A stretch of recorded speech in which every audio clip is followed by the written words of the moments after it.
वंदे मातरम सिर्फ गाने के लिए नहीं है, निभाने के लिए भी होना चाहिए।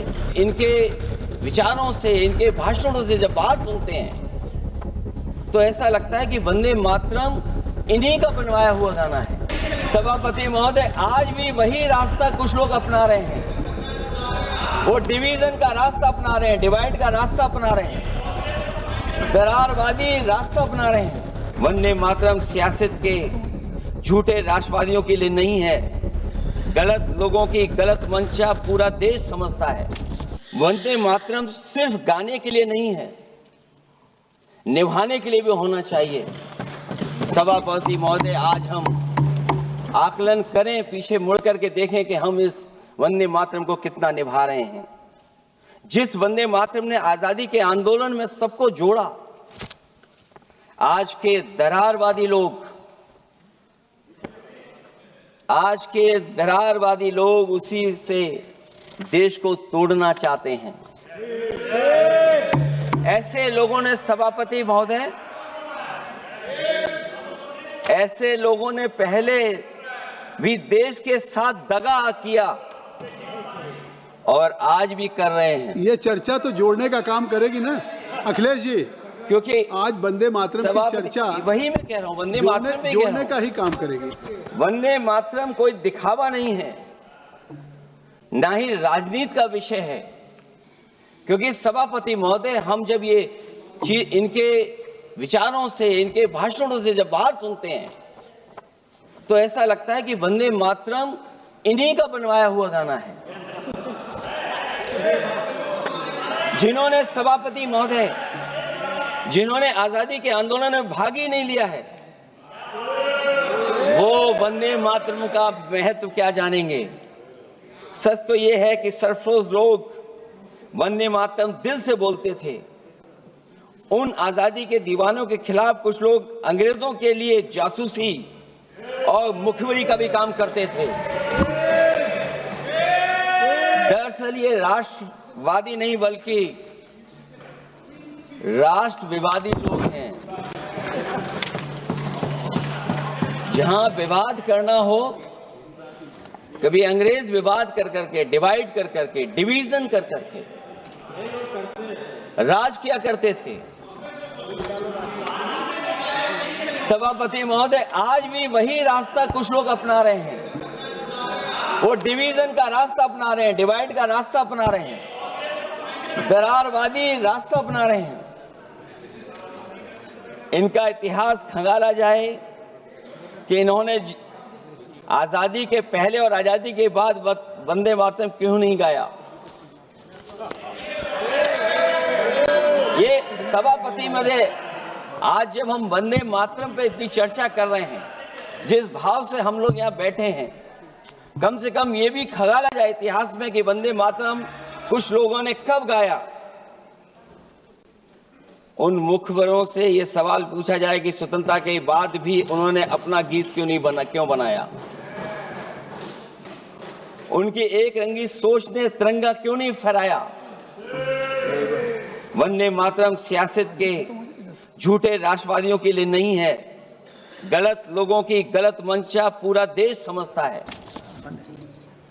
और केवल यही नहीं ओन करते हैं, कभी कभी भारत माता का जो चित्र है, जो पेंटिंग कभी बंगाल के महान लोगों ने बनाई थी,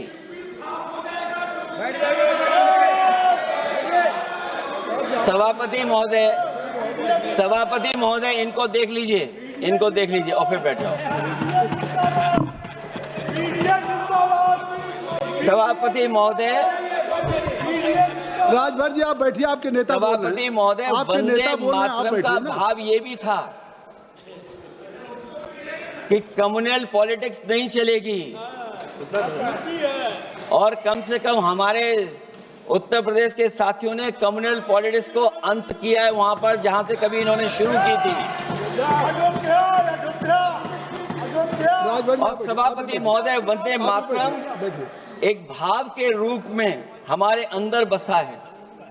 चाहे उसके शब्द ना याद हों, चाहे अर्थ ना मालूम हो, चाहे पूरा याद ना हो, उस सच्चे भारतीय के अंदर देश प्रेम की भावना जगाने के लिए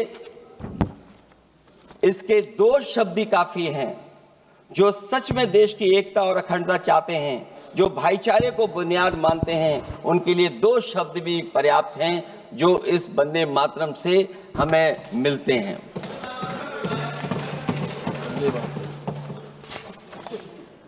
दूसरा किस्सा सुना दो अध्यक्ष महोदय।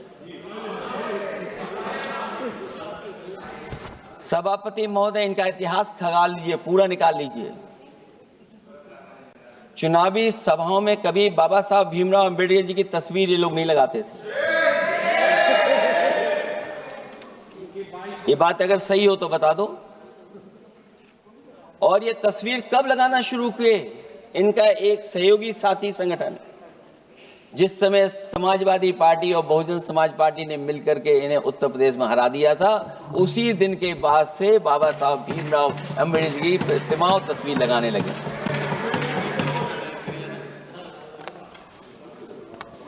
इसलिए सभापति महोदय,